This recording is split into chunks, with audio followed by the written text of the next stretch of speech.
한국의 줄해견요.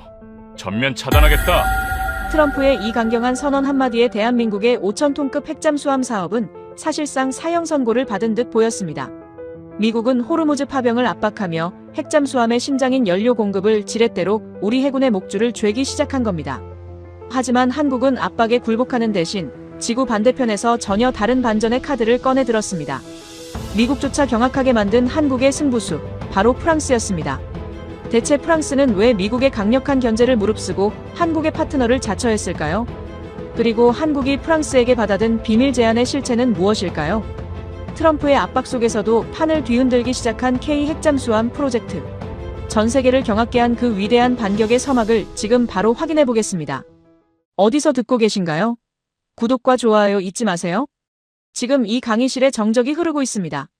브레스트 해군기지 세미나동 창밖으로 대서양의 바람이 유리창을 두드리고 있었지만 강의실 안에 22명은 아무도 그 소리를 듣지 못했죠.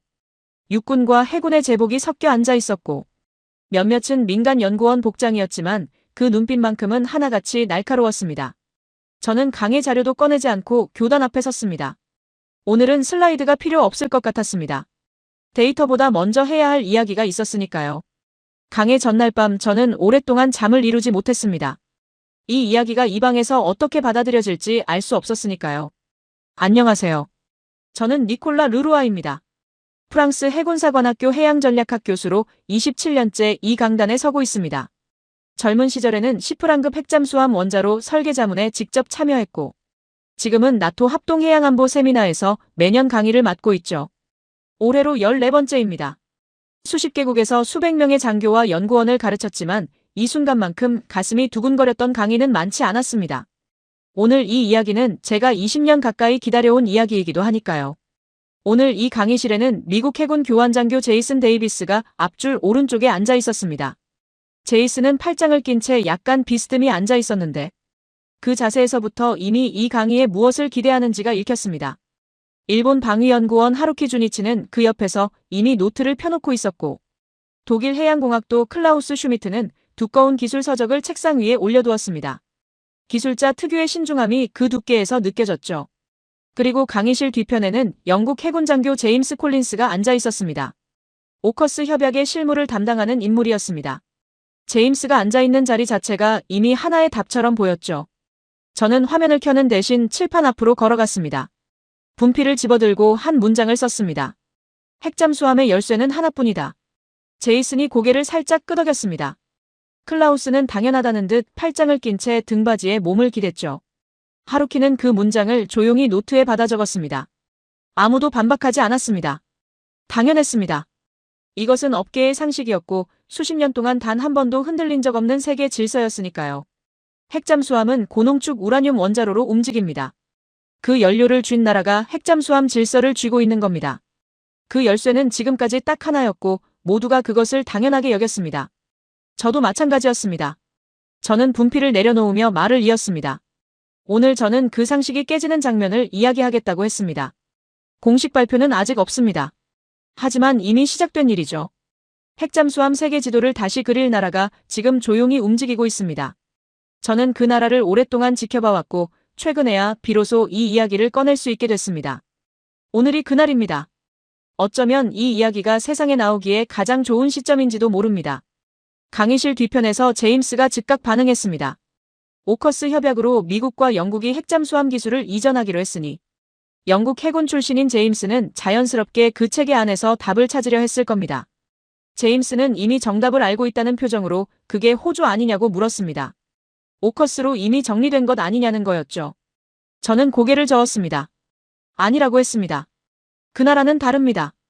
오히려 정반대에 서 있는 나라입니다. 제이슨이 눈썹을 올렸습니다. 클라우스는 팔짱을 풀며 몸을 앞으로 기울였죠. 하루키는 잠시 시선을 들었다가 다시 노트로 내렸습니다. 저는 그 미세한 변화들을 놓치지 않았습니다. 이 순간이 강의에서 가장 중요한 지점입니다. 학생들이 자신의 예측이 틀렸다는 사실을 몸으로 감지하기 시작하는 순간이니까요. 그 균열 속으로 이야기를 밀어 넣어야 합니다. 저는 잠시 침묵을 유지했습니다. 침묵은 강의에서 가장 강력한 도구 중 하나입니다. 틀린 예측을 스스로 소화할 시간을 주어야 합니다. 그래야 다음 이야기가 더 깊이 파고들 수 있죠. 저는 다시 칠판 앞에 섰습니다.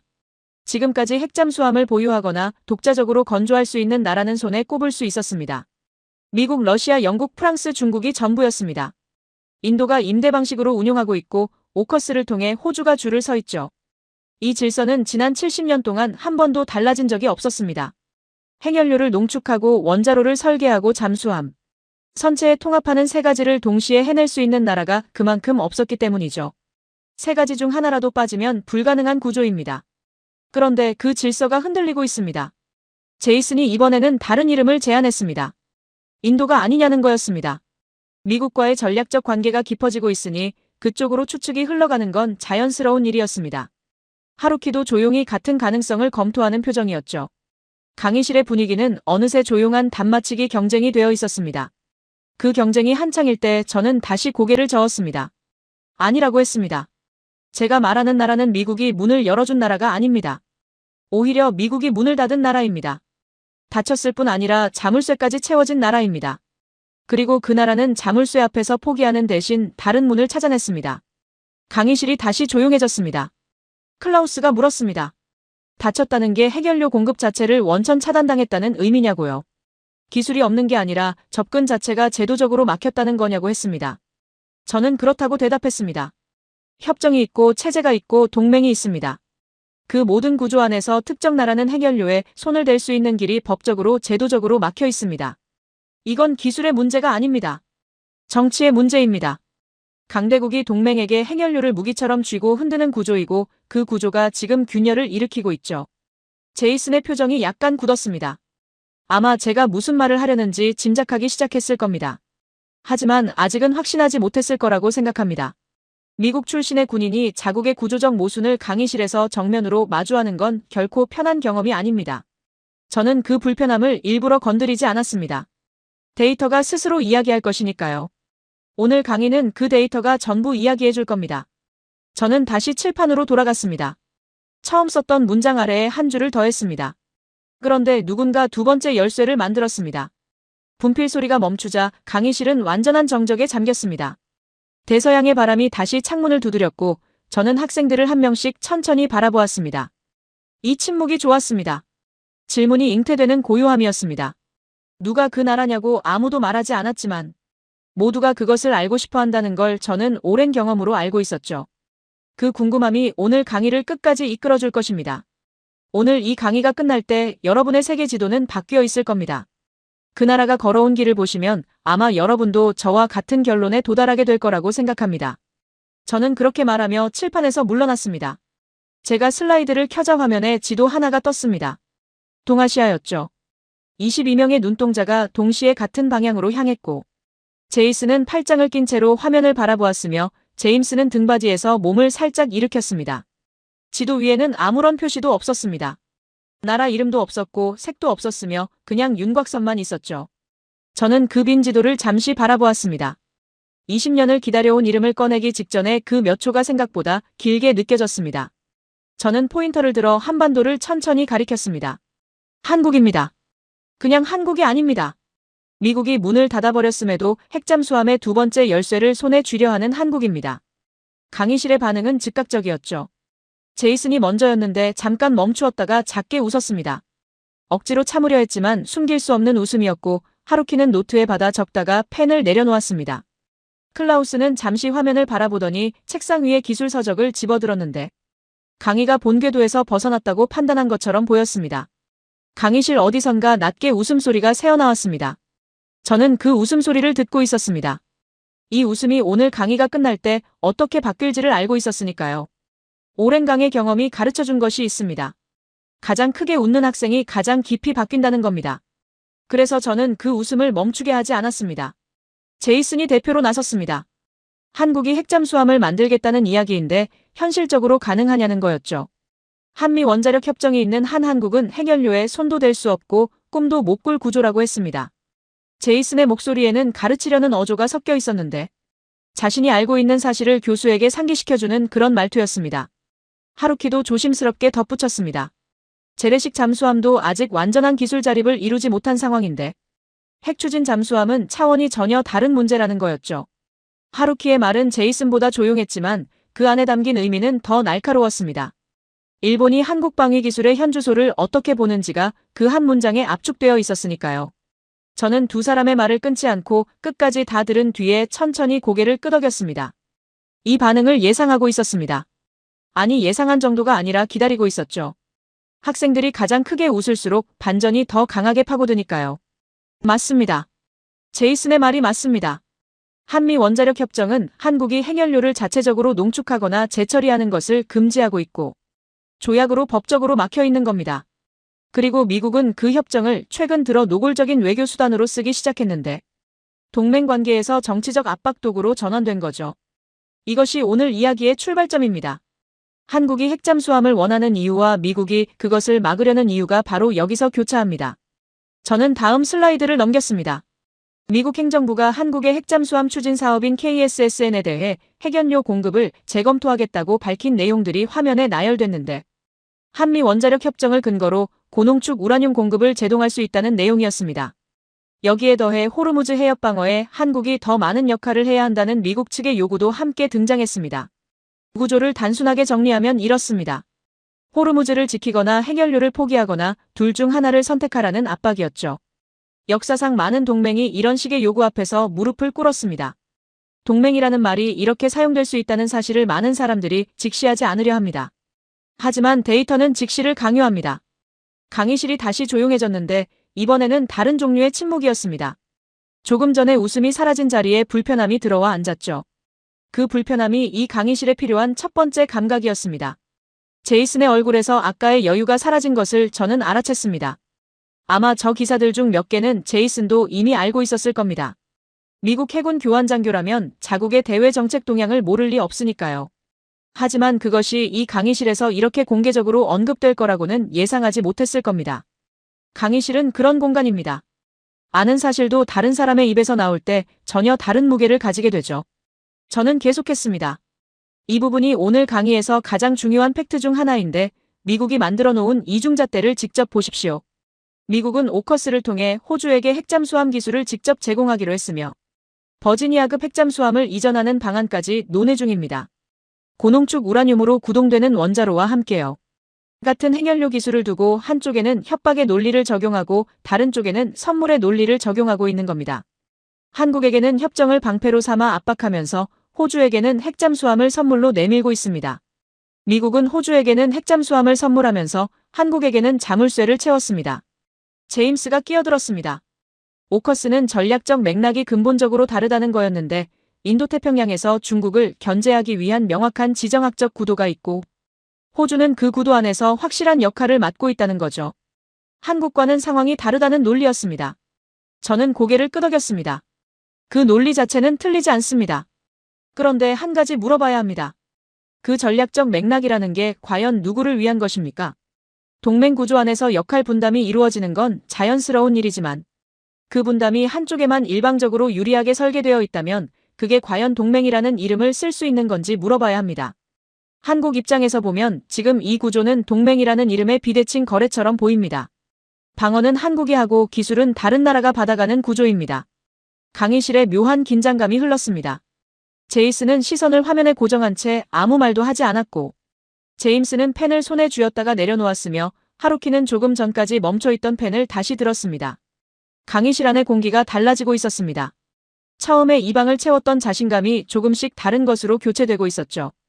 클라우스만이 기술 서적을 내려놓은 채 화면을 바라보고 있었는데 기술자의 눈으로 이 구조를 분석하기 시작한 것처럼 보였습니다. 저는 잠시 말을 멈추었습니다. 제이슨이 침묵을 지키고 있었고 그 침묵의 무게가 강의실 안에 가득했습니다. 미국 루트는 완전히 막혀 있습니다. 이 부분에서는 제이슨의 판단이 정확합니다. 한미 원자력 협정이 존재하는 한 고농축 우라늄을 통한 미국 방식의 핵추진 잠수함은 한국에게 현실적으로 불가능하고 그 문은 단단하게 잠겨 있습니다. 미국은 그 자물쇠를 더 단단히 채울 준비가 되어 있죠. 하지만 한국은 거기서 멈추지 않았습니다. 막힌 문 앞에서 돌아서지 않고 다른 문을 찾기 시작했습니다. 그 문이 어디 있는지는 지금부터 이야기하겠습니다. 그 문을 발견했을 때 저는 처음으로 이 강의를 해야겠다는 확신을 가졌고 지금 이 강의실의 분위기가 달라지고 있는 것이 느껴졌습니다. 조금 전에 웃음이 있던 자리에 진지함이 들어서고 있었습니다. 그 다른 문은 예상 밖의 방향에 있었습니다. 저는 새 슬라이드를 띄웠는데 화면에 원자로 단면도 하나가 나타났습니다. 기술 도면이었죠. 강의실 앞쪽에 앉아있던 클라우스의 눈이 처음으로 화면에 고정됐습니다. 기술자는 숫자와 도면 앞에서 태도가 달라지죠. 아까까지 서적을 집어들며 강의와 거리를 두려 했던 클라우스가 이번에는 몸을 앞으로 기울였습니다. 저는 그 변화를 기다리고 있었습니다. 기술 이야기가 시작되면 클라우스가 이 강의의 중심이 될 거라는 걸 알고 있었으니까요. 한국이 찾은 대안은 전홍축 우라늄 원자로입니다. 저는 그렇게 말하며 잠시 기다렸습니다. 클라우스가 반응할 거라는 걸 알고 있었으니까요. 예상대로였습니다. 클라우스가 손을 들었습니다. 말투는 정중했지만 그 안에 담긴 확신은 단단했는데 클라우스는 이 분야를 깊이 공부한 사람이었고 공학적 근거 없이 이의를 제기하는 사람이 아니었습니다. 그래서 이 반박은 더욱 중요했습니다. 전홍축 우라늄으로 핵잠수함 원자로를 구동한다는 건 공학적으로 성립하지 않는다는 거였죠. 핵잠수함은 좁은 선체 안에서 최대 출력을 내야 하는데 그러려면 농도가 93% 이상인 고농축 우라늄이 필수라는 겁니다. 전홍축으로 가면 같은 출력을 내기 위해 원자로 크기가 커져야 하고 원자로가 커지면 잠수함 설계 자체가 무너진다는 논리였습니다. 독일 해양공학 교과서에 그대로 나와 있는 내용이었습니다. 저는 클라우스의 말을 끝까지 다 들었습니다. 틀린 내용이 없었습니다. 공학 원리로만 보면 완벽하게 맞는 말이었죠. 저도 20년 전에는 같은 생각을 하고 있었으니까요. 오히려 같은 논리로 논문을 쓴 적도 있었습니다. 그런데 문제가 하나 있습니다. 클라우스. 이미 그 불가능한 일을 해낸 나라가 있습니다. 저는 화면을 바꿨습니다. 새로 뜬 슬라이드에는 잠수함 사진이 하나 있었는데 어두운 바다 위로 선체 일부가 드러나 있었고 프랑스 해군 마크가 선명했습니다. 시프랑급 핵잠수함이었습니다. 제가 직접 자문했던 그 잠수함이었죠. 배수량 5,300톤짜리 핵추진 잠수함이죠. 그리고 이 잠수함의 원자로에 들어가는 우라늄 농도는 20% 미만입니다. 고농축이 아닙니다. 전홍축입니다. 지금 프랑스 해군이 현역으로 운용하고 있는 이 잠수함이 6척이고 이 6척은 오늘도 바다에 나가 있습니다. 클라우스의 손이 멈추었습니다. 노트에 무언가를 적다가 멈춘 것 같았는데 저는 그 순간을 놓치지 않았습니다. 제이슨도 자세를 고쳐 앉았죠. 팔짱이 풀려 있었습니다. 저는 계속했습니다. 이것은 실험실 수치가 아닙니다. 이론도 아니고 가설도 아닙니다. 지금 이 순간 대서양과 인도양을 누비고 있는 실전 전력입니다. 그리고 이 잠수함의 원자로 설계에 제가 자문으로 직접 참여했습니다. 도면을 받고 수치를 검토했으며 설계진과 수십 차례 회의를 거쳤습니다. 그래서 이건 제게 이론이 아닙니다. 20% 미만 전홍축 우라늄으로 5,300톤급 핵잠수함을 움직이는 게 이론상 불가능하다고요? 6척이 지금 바다에 떠 있습니다. 강의실이 조용해졌습니다. 이번에는 아까와 다른 종류의 조용함이었죠. 제이슨과 하루키는 화면을 바라보고 있었고 제임스는 팔을 책상 위에 내려놓았습니다. 클라우스는 자신이 집어들었던 기술 서적을 조용히 책상 위에 내려놓았는데 그 동작이 작았지만 저는 그것이 무엇을 의미하는지 알고 있었습니다. 확신이 흔들리기 시작하면 사람은 먼저 손에 쥔 것을 내려놓죠. 저는 잠시 그 침묵을 두었다가 말을 이었습니다. 학생들이 숫자를 소화할 시간을 주어야 합니다. 숫자는 곱씹어야 진짜 충격이 찾아오니까요. 왜 이 사실이 오늘 이야기에서 결정적으로 중요한지를 설명했습니다. 핵잠수함에서 고농축 우라늄이 필수라는 공식은 사실상 미국 기술을 전제로 한 공식입니다. 미국 해군이 50년 넘게 고농축 방식을 써왔고 그것이 곧 세계 표준처럼 인식됐습니다. 핵비 확산 체제 NPT도 고농축에 대해 훨씬 엄격한 잣대를 들이대고 있습니다. 고농축 우라늄은 핵무기로 전용될 가능성이 있기 때문이죠. 그런데 프랑스는 그 표준을 따르지 않았습니다. 독자적인 길을 선택했고 그 선택이 결국 전홍축 기술의 실전 증명으로 이어진 겁니다. 그리고 지금 한국이 이미 찾아낸 그 문이 바로 이 길입니다. 하루키가 물었습니다. 전홍축 원자로의 출력이 고농축에 비해 부족하지 않느냐는 거였죠.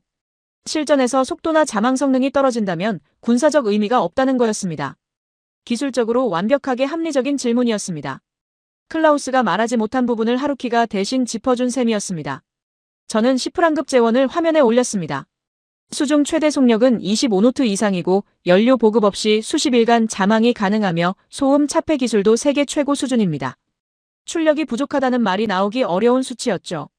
프랑스는 전홍축 원자로의 크기 문제를 설계 혁신으로 해결했습니다. 원자로를 키우는 대신 선체 전체를 최적화하는 방향으로 접근을 바꿨고 그 결과물이 지금 현역으로 운용되고 있는 6척이죠. 공학의 한계라고 여겨졌던 것을 기술로 뚫은 겁니다.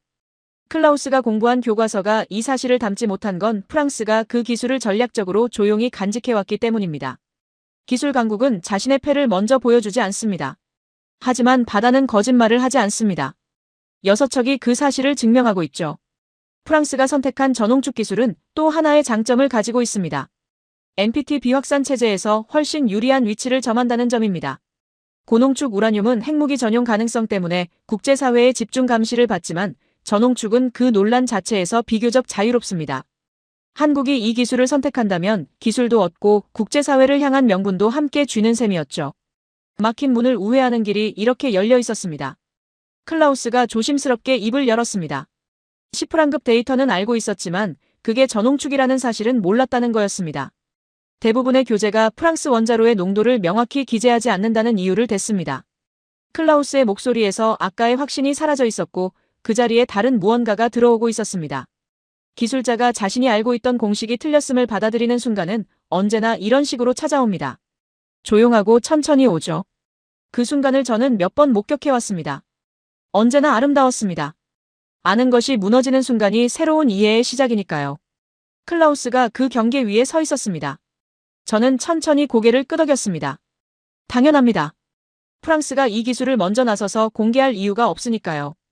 기술은 보여주지 않아도 바다 위에 존재합니다. 교과서를 다시 쓰셔야 합니다. 클라우스. 고농축이 필수라는 공식은 미국의 공식이지 물리학의 공식이 아닙니다. 그리고 한국이 지금 바라보고 있는 것은 미국이 만든 공식이 아닌 물리학이 허용하는 실제 가능성입니다. 강의실은 다시 조용해졌습니다. 이번 침묵은 깊었습니다. 그런데 여기서 또 하나의 질문이 남습니다. 클라우스의 기술적 반박이 무너진 바로 그 자리에 제임스가 다른 각도에서 들어왔습니다. 기술이 있다는 건 알겠다고 제임스가 천천히 입을 열었습니다. 프랑스에 그 기술이 있다는 것도 인정한다는 거였죠. 그런데 왜 프랑스가 한국에 그 기술을 넘기겠느냐는 겁니다. 핵심 군사기술을 동맹도 아닌 나라에 이전하는 건 지정학적 이해관계가 명확히 맞아떨어져야 가능한 일이고 오커스처럼 전략적 교환이 전제되지 않으면 그 어떤 나라도 핵심 기술을 내주지 않는다는 거였습니다. 제임스의 반박은 기술의 문제가 아니라 외교의 문제를 짚고 있었고 그 지점은 클라우스보다 훨씬 날카로웠습니다. 저는 이 질문을 기다리고 있었습니다. 슬라이드를 넘기기 전에 잠시 강의실을 둘러보았는데 아까까지 비웃던 표정들이 이제는 사라져 있었습니다. 제이스는 팔짱을 다 풀고 책상에 팔꿈치를 올린 채 앞을 바라보고 있었고 하루키는 노트 위에 빼곡히 무언가를 적고 있었습니다. 분위기가 달라지고 있었죠. 제임스의 질문은 이 강의의 핵심을 향해 정확하게 날아온 셈이었습니다. 먼저 역사부터 이야기하겠습니다. 저는 그렇게 시작했습니다. 지금으로부터 반세기를 거슬러 올라가는 이야기입니다. 당시 한국은 핵기술 자립을 위해 프랑스와 협력을 시도했습니다. 핵 재처리 시설을 도입하려 했고 프랑스는 그 협력에 기꺼이 응하려 했습니다. 거의 성사 직전까지 갔던 협상이었죠. 그런데 그 협상이 마지막 순간에 무산됐습니다. 미국이 개입했기 때문이었습니다. 당시 미국은 한국의 핵기술 자립 시도 자체를 막으려 했고 프랑스에 직접 압박을 가해 협력을 철회시켰습니다. 50년 전에도 같은 구도였던 겁니다. 미국이 문을 닫고 프랑스가 그 문을 열려 했습니다. 한국과 프랑스 사이에는 이 오래된 기억이 있습니다. 외교에서 역사적 기억은 신뢰의 밑바닥에 깔립니다. 그리고 그 장면이 지금 반세기 만에 다시 반복되고 있습니다. 강의실에서 제임스가 미간을 좁혔습니다. 그 역사적 사실을 알고 있었는지 몰랐는지는 알 수 없었지만 표정에서 뭔가가 재계산되고 있다는 게 느껴졌습니다. 역사를 아는 사람은 현재가 다르게 보이죠. 저는 계속했습니다. 역사가 왜 중요한지 이제 보이실 겁니다. 그리고 지금 마크롱이 한국의 한 제안을 들어보십시오. 한국과 프랑스 정상회담에서 마크롱은 매우 구체적인 표현을 썼습니다. 특정 국가의 독점에 의존하지 않는 새로운 안보 파트너십이라는 말이었죠. 이 문장을 외교적으로 해석하면 미국의 독점 체제 바깥에서 프랑스가 한국의 새로운 파트너가 되겠다는 선언입니다. 우회적이지만 명확한 메시지였습니다. 정상회담에서 나온 발언은 즉흥적인 말이 아닙니다. 수십 차례의 외교 협상과 실무 조율 끝에 나오는 압축된 문장이죠. 핵연료 전주기 협력이라는 표현도 썼습니다. 전주기라는 말이 핵심입니다. 우라늄 채굴부터 농축 그리고 재처리까지 핵연료의 전체 사이클을 함께 하겠다는 뜻이니까요. 이건 기술 판매가 아닙니다. 특정 국가에 종속되지 않는 독자적인 핵연료 자립의 길을 프랑스가 함께 걷겠다는 파트너십 제안입니다. 그 제안이 빈말이 아니라는 것을 보여주는 증거는 이미 나와 있었습니다. 제임스가 다시 끼어들었습니다. 그래도 전략적 교환이 없다면 빈말에 불과하다는 거였습니다. 프랑스도 자국 이익 없이 움직이는 나라가 아니라는 거죠. 오커스는 호주의 안보 역할과 기술 이전이 명확하게 교환됐는데 한국은 그 교환 카드가 없다는 겁니다. 실리 없는 외교는 외교가 아니라 선심이고 선진국은 선심을 베풀지 않는다는 논리였습니다. 날카로운 지적이었습니다. 저는 잠시 슬라이드를 끄고 강의실을 바라보았습니다. 그 교환이 이미 이루어졌습니다. 저는 그렇게 말하며 다시 화면을 켰는데 거기에는 지도 하나가 떠 있었고 호르무즈 해협이 붉은 선으로 표시되어 있었습니다. 한국이 미국으로부터 압박받은 바로 그 지점이었죠. 그리고 동시에 프랑스가 가장 절실하게 안전을 원하는 해상 루트이기도 합니다. 프랑스는 호르무즈 해협에서 독자적인 해양 안보 능력을 원합니다. 미국 주도의 연합작전 틀 바깥에서 자국 에너지 루트를 지킬 수 있는 실질적인 파트너가 필요하죠. 한국은 세계 최대 원유 수입국 중 하나이고 호르무즈 해협을 통해 에너지를 들여오는 나라입니다. 두 나라의 이해관계가 정확히 같은 지점에서 교차합니다. 한국이 호르무즈 공동 대응에 참여하는 대가로 프랑스는 핵연료 전주기 기술을 제공하는 구조이죠. 각자가 상대방에게 줄 수 있는 것을 정확히 주고받는 방식이죠. 한쪽이 일방적으로 아쉬운 거래가 아닙니다. 두 나라 모두 이 협력이 필요하고 두 나라 모두 상대방 없이는 원하는 것을 얻기 어렵습니다. 그 상호 의존이 이 협력의 가장 단단한 기반이 됩니다. 오커스보다 더 정교하고 더 균형 잡힌 거래입니다.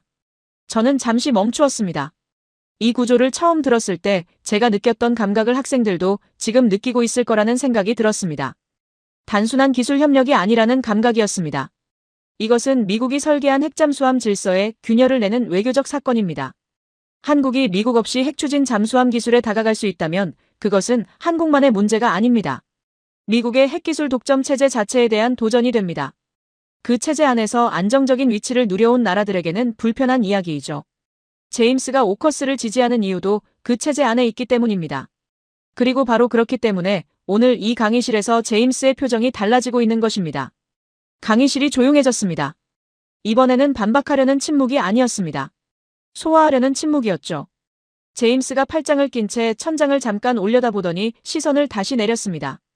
그 짧은 동작이 무엇을 의미하는지 저는 알 것 같았습니다. 자신이 지지하는 오커스 모델보다 더 정교한 거래가 다른 곳에서 이루어지고 있다는 사실을 받아들이는 순간이었으니까요. 외교 협상을 잘 아는 사람일수록 이 구조의 균형이 얼마나 정교한지를 더 빨리 알아챕니다. 제임스가 바로 그런 사람이었습니다. 그리고 그 정교함을 알아챈 순간 제임스가 처음으로 말없이 고개를 끄덕였습니다. 저는 말을 이었습니다. 그리고 이것이 단순한 협상 제안에서 그치지 않는다는 걸 보여주는 구체적인 신호가 있습니다. 프랑스 국영 원자력 기업인 오라노가 한국 측과 실무 협의를 이미 시작했습니다. 오라노는 세계 핵연료 시장의 주요 플레이어이고 프랑스 핵연료 생산과 재처리 기술의 핵심 주체이기도 합니다. 이 기업이 움직이기 시작했다는 것은 단순한 신호가 아닙니다. 정상선언 수준에서 내려온 이야기가 이제 실무 테이블에 올라와 있다는 뜻이죠. 말이 실무로 내려오고 있는 겁니다. 정치인의 선언이 기업의 협상 테이블로 이어질 때 그것이 진짜 외교입니다. 외교는 선언이 아니라 실무로 증명됩니다. 역사는 같은 문을 두 번 두드린다고 제가 말하곤 합니다. 50년 전에 미국이 막았던 그 협력이 이번에는 훨씬 더 정교하고 훨씬 더 단단한 형태로 다시 시작되고 있습니다. 그리고 이번에 그 문을 막을 나라는 없습니다. 왜 없는지는 미국의 논리가 오히려 미국을 배신하는 장면에서 드러납니다. 그 이야기는 지금 바로 시작됩니다. 미국의 논리가 미국을 배신한다는 말이 무슨 뜻인지 제이슨이 처음으로 먼저 물었습니다.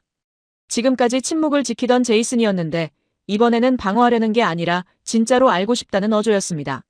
미국 해군 교환장교로서 자국의 정책을 옹호하는 입장이었던 제이슨이 스스로 질문을 던졌다는 것 자체가 이 강의에서 일어나고 있는 변화의 방향을 말해주고 있었습니다. 저는 슬라이드를 넘겼습니다. 화면에 두 개의 숫자가 나란히 떴습니다. 하나는 20이었고 다른 하나는 93이었습니다. 각각 퍼센트 단위의 우라늄 농도였죠. 왼쪽은 프랑스 시프랑급 원자로에 들어가는 전홍축 우라늄의 농도이고 오른쪽은 미국이 오커스를 통해 호주에 제공하기로 한 고농축 우라늄의 농도입니다. 저는 설명 없이 그 두 숫자만 화면에 띄운 채 잠시 기다렸습니다. 이 두 숫자를 나란히 놓았을 때 논리의 모순이 스스로 드러납니다.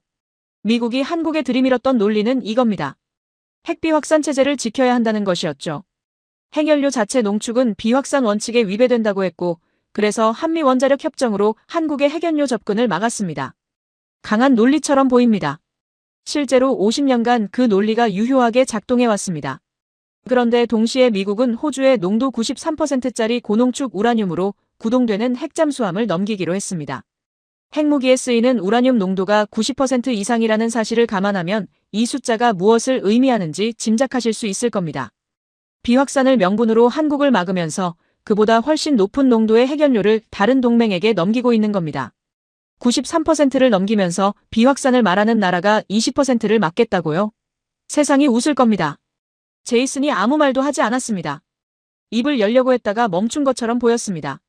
그 침묵이 어떤 대답보다 명확했습니다. 반박하지 않는다는 것은 사실상 인정이니까요. 이 강의에서 가장 조용한 순간 중 하나였습니다. 그 정적 속에서 저는 이 숫자들이 스스로 말하도록 두었습니다. 강의에서 교수가 가장 강력해지는 순간은 목소리를 높이는 순간이 아니라 숫자를 놓고 침묵하는 순간입니다. 수십 년 강의 경험이 가르쳐준 사실이죠. 20과 93이라는 두 숫자가 화면에 나란히 걸려 있었고 그 숫자들이 스스로 질문을 던지고 있었습니다. 어느 쪽이 더 위험한가? 어느 쪽이 비확산 원칙에 더 가까운가? 그리고 그 질문에 미국은 어떻게 대답할 것인가? 저는 계속했습니다. 프랑스 전홍축 기술은 NPT 비확산 기준에서 오히려 가장 모범적인 사례에 속합니다. 농도 20% 미만은 국제원자력기구가 정한 전홍축 기준을 완벽하게 충족하고 핵무기 전용 가능성도 극히 낮습니다. 바꿔 말하면 이 기술은 비확산 체제의 틀 안에서 핵추진 잠수함에 접근할 수 있는 가장 합법적인 경로인 셈입니다. 한국이 이 기술을 선택한다면 비확산을 명분으로 한국을 압박해온 미국의 논리는 그 순간부터 힘을 잃습니다. 막겠다고 들이밀었던 기준이 오히려 한국의 선택을 정당화하는 방패가 되는 겁니다. 비확산을 무기로 쓰려 했더니 비확산에 가장 충실한 기술이 나타난 거죠. 어떤 논리도 그것을 실제로 가장 잘 지킨 쪽이 사용할 때 가장 강해집니다. 미국의 논리가 미국을 배신하는 순간이 바로 이겁니다. 하루키가 조심스럽게 물었습니다. 그렇다면 미국이 이 상황을 모를 리 없을 텐데 왜 그냥 두겠느냐는 거였습니다. 미국이 프랑스에 다시 압박을 가할 가능성이 있지 않느냐는 지적이었죠. 50년 전처럼 말입니다. 하루키는 이번 강의 내내 가장 조용하게 앉아 있었지만 그 질문은 이 이야기의 가장 현실적인 약점을 정확히 건드리고 있었습니다. 저는 고개를 끄덕였습니다. 타당한 우려입니다. 그리고 솔직히 말씀드리면 저도 그 가능성을 배제하지 않습니다. 강대국이 자신의 이익에 반하는 움직임을 그냥 두는 경우는 드물죠. 그러나 지금은 50년 전과 구조적으로 달라져 있습니다. 첫째로 프랑스는 그 사이 훨씬 강해졌습니다. 핵독립을 유지하는 나라이고 미국의 요구를 그대로 수용할 이유가 없습니다. 드골이 나토 군사기구에서 프랑스를 탈퇴시킨 이래 프랑스 외교의 기본 원칙은 강대국 종속 거부입니다. 이 원칙은 좌파 정권이든 우파 정권이든 바뀌지 않는 프랑스의 외교 DNA이기도 하죠. 그 원칙이 지금도 살아있습니다. 둘째로 이 협력의 기반이 되는 전홍축 기술은 NPT 위반이 아닙니다. 미국이 막으려면 비확산이라는 명분을 써야 하는데 그 명분 자체가 이미 93% 오커스로 훼손되어 있습니다. 미국이 그 논리를 들고 나오는 순간 국제사회의 시선이 오히려 오커스를 향하게 됩니다. 93%짜리 고농축 우라늄을 넘기면서 20%짜리 전홍축 협력을 막겠다는 주장은 스스로를 위선으로 증명하는 일이 되죠. 미국이 선택할 수 있는 카드가 많지 않습니다. 클라우스가 다시 입을 열었습니다. 기술자 특유의 방식으로 정확한 지점을 짚어왔죠. 프랑스 전홍축 기술이 한국의 KSSN 사업에 그대로 적용될 수 있느냐는 겁니다. 시프랑급과 한국이 목표로 하는 KSSN의 요구 사양이 다를 텐데 기술 이전이 곧 완성을 의미하지는 않는다는 논리였습니다. 클라우스는 아까 자신의 공식이 깨진 뒤에도 기술자의 눈을 잃지 않고 있었습니다. 맞습니다. 저는 그 지적을 수긍했습니다.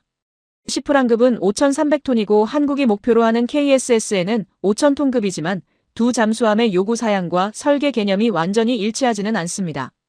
같은 전홍축 방식이라도 선체 구조와 운용 목적이 다르면 원자로 통합 설계를 처음부터 다시 해야 하는 부분이 생깁니다. 그 과정이 단순하지는 않습니다. 그러나 기술 이전의 핵심은 완성품이 아니라 원리입니다. 시프랑급이 증명한 것은 전홍축 우라늄으로 핵추진 잠수함을 만들 수 있다는 원리이고 그 원리를 가져가면 한국의 원자력 기술 기반 위에서 한국형으로 발전시킬 수 있습니다. 한국은 이미 APR-1400이라는 독자 설계 원전을 아랍에미리트에 수출한 나라입니다. 원자로 설계와 운용에 관한 이해도가 세계 최상위 수준이라는 뜻이죠. 재래식 잠수함 분야에서도 장보고 3 사업으로 3,000톤급 잠수함을 자체 설계한 경험이 있습니다. 선체는 있습니다. 원자력 기술도 있습니다. 여기에 프랑스의 전홍축 원자로 원리를 더하는 겁니다. 이것이 제3의 길입니다. 미국도 아니고 고농축도 아닌 NPT 체제 안에서 핵추진 잠수함에 다가서는 새로운 방식이죠. 비확산을 무기로 쓰려 했더니 비확산에 가장 충실한 기술이 나타난 겁니다. 미국이 설계한 자물쇠를 미국이 스스로 열어버린 셈입니다. 미국의 논리가 미국을 배신하는 순간은 바로 이 지점에서 완성됩니다. 저는 강의실을 다시 한번 둘러보았습니다. 제이스는 여전히 입을 다물고 있었고 제임스는 노트 위에 무언가를 적고 있었습니다. 클라우스는 처음으로 저와 눈이 마주치자 작게 고개를 끄덕였습니다. 아까 기술적 반박이 무너졌을 때의 끄덕임이 아니었습니다. 이번에는 무언가를 이해했다는 끄덕임이었습니다. 그 차이를 저는 압니다. 그렇다면 이 모든 조건이 왜 하필 지금 한국에서 맞아떨어지고 있는 걸까요? 저는 질문의 방향을 바꿨습니다. 지금까지는 기술이 있느냐, 외교가 되느냐, 미국이 막을 수 있느냐를 이야기했습니다. 그런데 더 근본적인 질문이 하나 남아 있습니다. 프랑스의 전홍축 기술은 비공개 군사 기밀이 아닙니다. 원리는 이미 알려져 있고 오라노는 세계 여러 나라와 협력할 수 있는 기업입니다. 그렇다면 왜 다른 나라가 아닌 한국인가라는 겁니다. 이 질문에 제대로 답할 수 있어야 오늘 강의의 핵심이 완성됩니다. 이 질문에 답하려면 한국이 가진 3가지 조건을 정확하게 봐야 합니다. 기술 하나로는 부족하고 외교 하나로도 부족합니다. 3가지가 동시에 갖춰져야 이 협력이 현실이 되는데 세계를 돌아봐도 그 3가지가 동시에 갖춰진 나라가 한국입니다. 첫째는 원자력 기술입니다. 한국은 원자력 발전 기술에서 이미 세계 최상위권에 올라와 있습니다. APR-1400은 한국이 독자 설계한 원전으로 아랍에미리트 바라카 원전에 수출됐습니다. 설계도를 사온 게 아니라 한국 엔지니어들이 직접 설계한 원전을 외국에 판 겁니다. 이 수준의 원자력 기술을 가진 나라는 지구상에 손에 꼽을 정도입니다. 원자로를 이해하는 나라와 단순히 운용하는 나라 사이에는 거대한 차이가 있는데 한국은 이미 전자에 속하죠. 이 차이가 중요한 이유는 프랑스에서 기술을 가져왔을 때 그것을 그대로 쓰는 나라와 자기 것으로 소화해 발전시키는 나라가 완전히 다른 결과를 낳기 때문입니다. 전자는 영원히 프랑스 기술에 종속되지만 후자는 그것을 발판으로 독립된 기술력을 갖게 됩니다. 한국이 과거에 받아온 기술들을 어떻게 소화해왔는지를 보면 어느 쪽인지 분명합니다. 반도체가 그랬고 조선이 그랬으며 원자력이 그랬습니다. 둘째는 잠수함 설계 능력입니다. 한국은 장보고 3 사업을 통해 3,000톤급 재래식 잠수함을 자체 설계했습니다. 선체 설계부터 소음, 차폐 기술 무장체계 통합까지 전 과정을 자국 기술로 해낸 사업이었죠. 핵추진 잠수함과 재래식 잠수함은 추진 방식이 다르지만 선체 설계의 기본 철학은 공유합니다. 좁은 공간 안에서 최대 성능을 내는 설계를 얼마나 잘 아느냐의 문제이기 때문이죠. 수압을 버티는 선체 강도 설계부터 소음을 줄이는 격벽 구조 그리고 전체 중심을 잡는 무게 배분까지 이 모든 것이 재래식과 핵추진에서 공통으로 요구됩니다. 원자로가 들어오면 그것을 담을 그릇이 있어야 하는데 한국은 그 그릇을 이미 만들어 본 나라입니다. 셋째는 외교 카드입니다. 이것은 앞에서 말씀드린 대로입니다. 한국이 가진 호르무즈 협력 카드가 프랑스의 실질적 이해관계와 맞아떨어지면서 기술 협력의 명분과 실리가 동시에 생겼습니다. 가치 교환 없이 이루어지는 핵기술 협력은 역사상 없었습니다. 한국은 그 가치를 호르무즈에서 찾았습니다. 그리고 프랑스는 그 가치를 받아들일 충분한 이유가 있는 나라입니다. 미국 없이 에너지 루트를 지킬 수 있는 파트너를 프랑스는 오랫동안 원해왔으니까요. 이 3가지가 동시에 갖춰진 나라가 지금 지구상에 몇 나라나 될까요? 저는 이렇게 물었습니다. 원자력 기술도 있고 잠수함 건조 능력도 있으며 프랑스가 원하는 외교 카드까지 가진 나라를 찾기란 생각보다 훨씬 어렵습니다. 독일은 원자력에서 멀어진 지 이미 오래됐고 일본은 핵기술 보유에 국내 정치적 제약이 깊이 박혀 있습니다. 이스라엘은 핵 문제 자체가 국제사회에서 너무 복잡하게 얽혀 있어서 이런 협력의 대상이 되기 어렵죠. 인도는 가능성이 있어 보이지만 NPT 비가 입국이라는 태생적 한계가 협력의 명분을 허물어버립니다. 3박자가 동시에 갖춰진 나라는 지금 이 순간 한국뿐입니다. 하루키가 조용히 물었습니다. 한국과 일본을 비교하는 분석에서 일본이 불리하게 언급된 부분이 마음에 걸렸던 것 같았습니다. 일본이 원자력 기술에서 한국보다 뒤처진다고 보는 건지를 물었습니다. 저는 신중하게 답했습니다. 일본을 폄하하려는 게 아니라는 점을 먼저 분명히 했습니다. 일본의 원자력 기술은 세계적인 수준이 맞습니다. 그러나 후쿠시마 이후 일본 사회가 원자력에 갖게 된 감정적 거리감과 정치적 제약이 핵추진 잠수함 추진 자체를 가로막는 근본적인 장벽으로 작동하고 있죠. 기술의 문제가 아니라 사회와 정치의 문제라는 뜻입니다. 한국에게는 그 장벽이 없습니다. 오히려 북핵 위협이라는 현실적 압박이 핵잠수함 추진의 사회적 동의를 끌어내기 훨씬 수월하게 만들어주고 있습니다. 안보 위협이 구체적이고 지속적일수록 그에 대응하는 선택지는 사회적 정당성을 얻습니다. 위협이 명확할수록 선택지가 정당화됩니다. 그 점에서 한국의 지정학적 현실은 역설적으로 이 협력의 강력한 내부 동력이 되고 있습니다. 위협이 이 협력을 밀어붙이는 힘이 되는 겁니다. 강의실에 무거운 공기가 내려앉았습니다. 제이슨도 하루키도 아무 말을 하지 않았습니다. 클라우스는 노트를 덮었습니다. 받아 적는 것을 멈춘 게 아니라 다 적었다는 뜻이었습니다. 제임스는 창밖을 바라보고 있었습니다. 말이 없었지만 그 침묵이 이 자리에서 가장 솔직한 반응이었습니다. 지금까지 이 강의에서 학생들이 내놓은 반박은 기술 외교 국제 규범 세 방향이었고 그 세 방향 모두에서 한국의 선택이 구조적으로 가능하다는 사실이 증명됐습니다. 이 강의실 안에서 한국의 핵잠수함 추진이 허황된 꿈이라는 논리는 이제 설 자리를 잃었습니다. 반박이 소진된 자리에 남는 것은 받아들임이죠. 그리고 받아들임 다음에 오는 것은 진지한 평가입니다. 이 강의실에서 그 평가가 지금 막 시작되고 있었습니다. 행운이 아닙니다. 저는 그렇게 말했습니다. 한국은 이 순간을 위해 30년을 준비해온 겁니다. APR-1400의 설계 능력이 하루아침에 생긴 게 아니고 장보고 3가 하루아침에 완성된 것도 아닙니다. 기술은 쌓이는 겁니다. 10년씩 쌓이는 겁니다. 어떤 나라가 50년간 원자력 발전소를 짓고 운용하고 설계하고 수출까지 했다면 그 나라의 원자력 기술 이해도는 다른 차원에 있습니다. 원자로 열교환 시스템을 설계한 경험과 그것을 사온 경험 사이에는 메울 수 없는 간극이 있죠.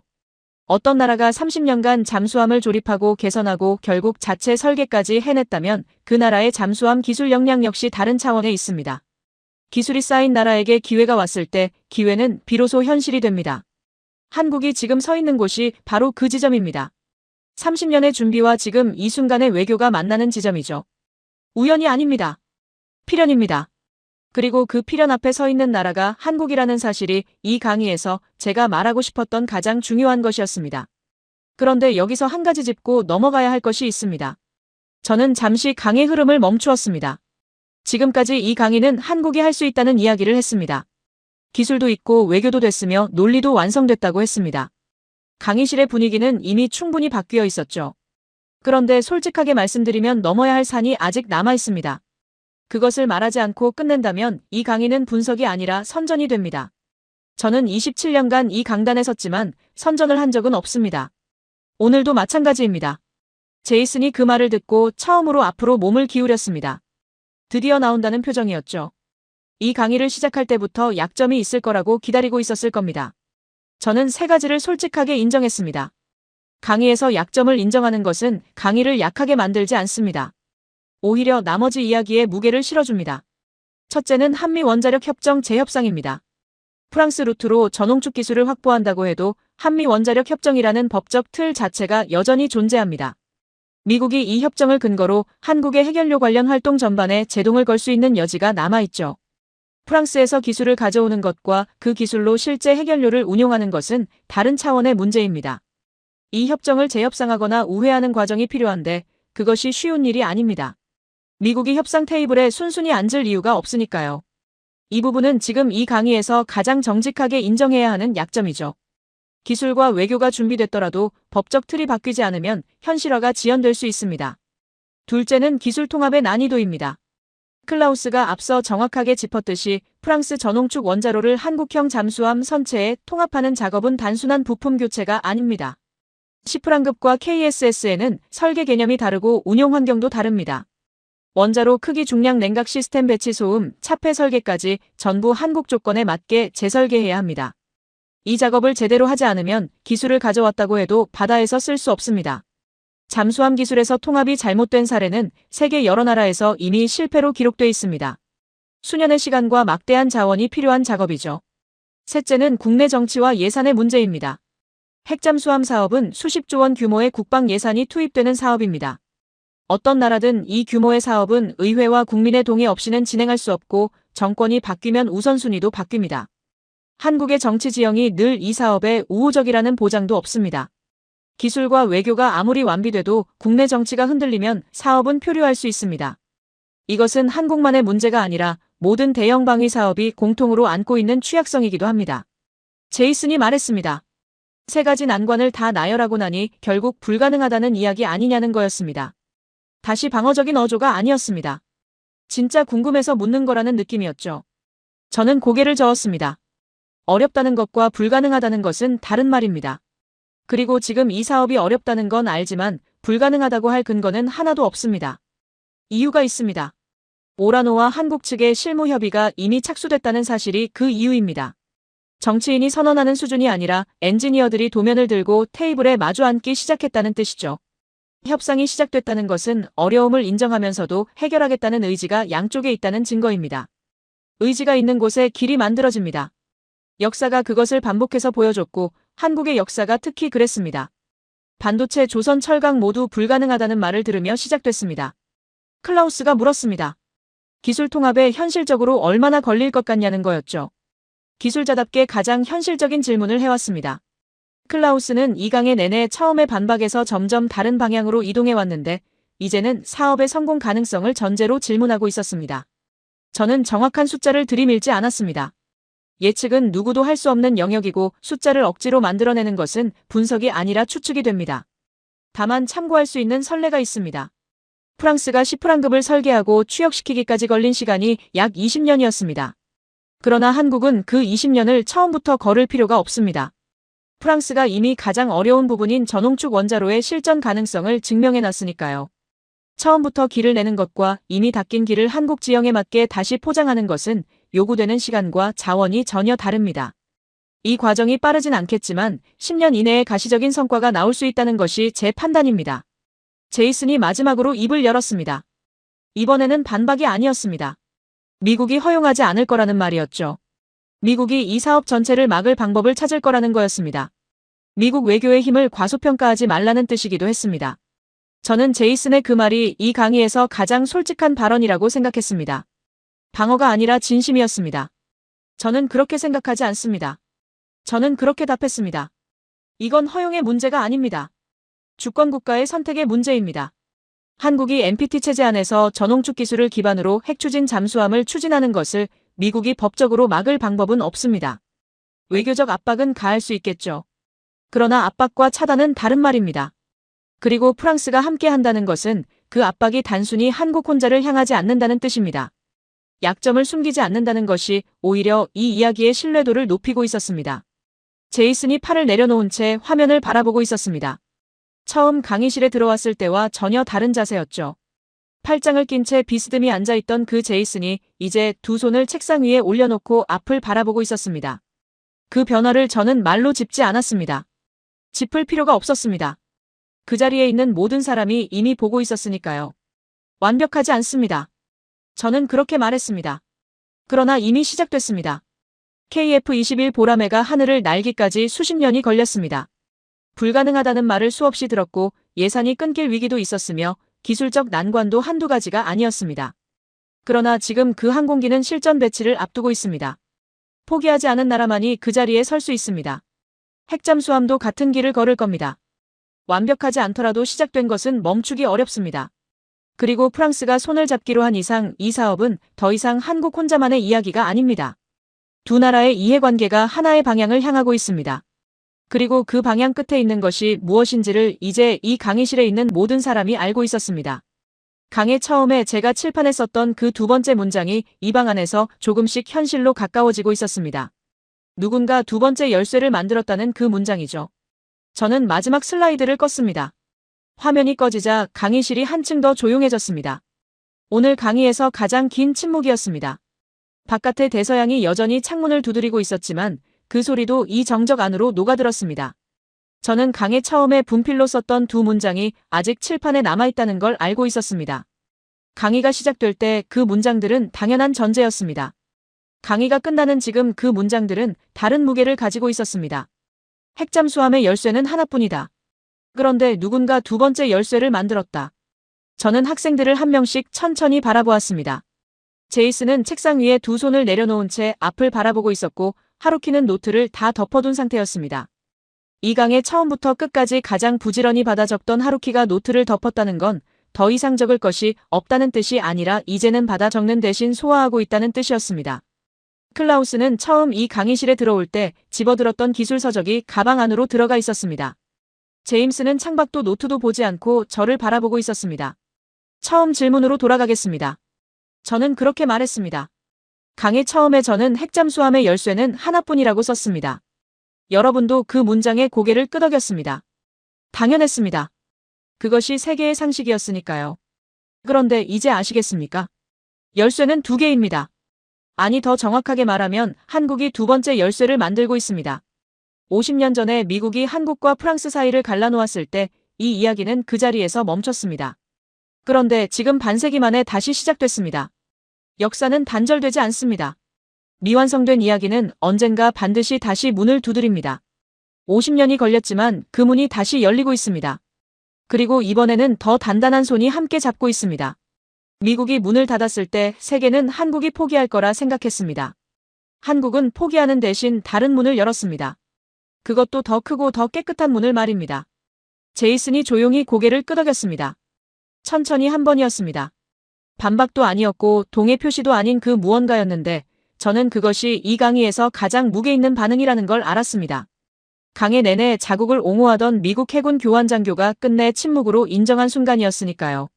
어떤 말도 그 침묵보다 강하지 않았습니다. 클라우스가 먼저 박수를 쳤습니다. 천천히 그리고 진심으로였습니다. 강의 내내 기술적 반박을 이어가던 클라우스가 먼저 손을 움직였다는 것이 저는 가장 기뻤습니다. 상식이 깨지는 것을 가장 아파했던 사람이 가장 먼저 새로운 상식을 받아들인 겁니다. 그 박수가 신호가 됐고 강의실 전체가 따라갔습니다. 제임스도 박수를 치고 있었고 하루키도 마찬가지였습니다. 제이슨은 박수를 치지 않았습니다. 그 대신 천장을 한번 바라보다가 다시 시선을 내려 저와 눈이 마주쳤습니다. 그것으로 충분했습니다. 어떤 박수보다도 그 눈빛이 더 많은 것을 말하고 있었습니다. 저는 박수 소리가 잦아들 때까지 기다렸습니다. 이 강의는 한국의 편을 들려고 한 것이 아닙니다. 저는 그렇게 말했습니다. 저는 프랑스 사람이고 한국과 특별한 인연이 있는 것도 아닙니다. 다만 저는 27년간 핵잠수함을 연구했고 그 과정에서 진짜 기술과 진짜 외교가 어떻게 만나는지를 지켜봐 왔습니다. 그리고 지금 그 만남이 일어나고 있는 나라가 한국입니다. 기술이 준비된 나라의 외교가 더해지고 거기에 포기하지 않는 의지가 결합될 때 어떤 일이 생기는지를 이 강의 동안 이야기했습니다. 그것을 목격하고도 말하지 않는다면 학자로서의 책임을 다하지 않는 겁니다. 오늘 이 강의가 그 책임의 일부를 다한 것이라면 저는 이 강단에 선 보람이 있습니다. 이것은 기술의 이야기가 아닙니다. 저는 계속했습니다. 기술은 수단이었습니다. 이 이야기의 본질은 포기하지 않는 나라가 결국 다른 길을 찾아낸다는 것입니다. 막힌 문 앞에서 망설이는 대신 다른 문을 찾은 나라입니다. 수십 년의 기술 축적이 있었고 정교한 외교가 있었으며 그 위에 포기하지 않는 의지가 있었습니다. 그 세 가지가 한 지점에서 만났을 때 세계의 지도가 바뀝니다. 그 정신이 APR-1400을 만들었고 장보고 3를 만들었으며 이제 2번째 열쇠를 향해 나아가고 있습니다. 한국이 그 나라입니다. 이것은 전설이 시작되는 방식입니다. 자원이 없어도 됩니다. 강대국의 허락이 없어도 됩니다. 기술을 쌓고 외교를 벼리고 포기하지 않으면 됩니다. 한국이 그것을 보여주고 있습니다. 강의실이 다시 조용해졌습니다. 이번 조용함은 강의가 끝났다는 것을 아는 조용함이었습니다. 무언가 완성된 뒤에 오는 정적이었죠. 저는 칠판에 2문장을 지우지 않았습니다. 지울 필요가 없었습니다. 그 문장들은 오늘 이 강의실을 떠난 뒤에도 이 자리에 남아있을 겁니다. 강의실 문을 나선 뒤에도 이 방에 들어오는 누군가가 그 문장을 보게 될 겁니다. 핵잠수함의 열쇠는 하나뿐이다. 그런데 누군가 2번째 열쇠를 만들었다. 그 문장이 낯설지 않게 느껴지는 날이 올 겁니다. 그날이 오면 오늘 이 강의실에서 나눈 이야기가 비로소 완성될 것입니다. 저는 그날을 기다리고 있습니다. 저는 이 강의를 준비하면서 오랫동안 이 이야기를 꺼내도 되는지 스스로에게 물었습니다. 아직 완성되지 않은 이야기이기 때문입니다. 공식 발표도 없고 잠수함이 진수된 것도 아닙니다. 그러나 이야기가 완성된 뒤에 말하는 것은 역사가의 일이고 이야기가 시작되고 있을 때 말하는 것은 분석가의 일입니다. 저는 후자를 선택했습니다. 그리고 이 강의실의 여러분이 오늘 그 이야기의 첫 번째 청중이 됐습니다. 언젠가 이 이야기가 완성됐을 때 오늘 이 자리를 떠올리게 될 겁니다. 그때 이 강의가 틀리지 않았다는 것이 증명될 거라고 저는 믿습니다. 끝까지 함께 해주셔서 감사합니다. 저는 그렇게 말하며 강단에서 물러났습니다. 오늘 이 강의가 여러분의 세계 지도를 조금이라도 다시 그리게 했다면 그것으로 충분합니다. 핵잠수함의 열쇠는 이제 하나가 아닙니다. 그리고 그 두 번째 열쇠를 만든 나라의 이름을 여러분은 이제 알고 있습니다. 영상이 좋으셨다면 구독과 좋아요, 그리고 알림 설정도 부탁드립니다. 다음 이야기에서 다시 뵙겠습니다.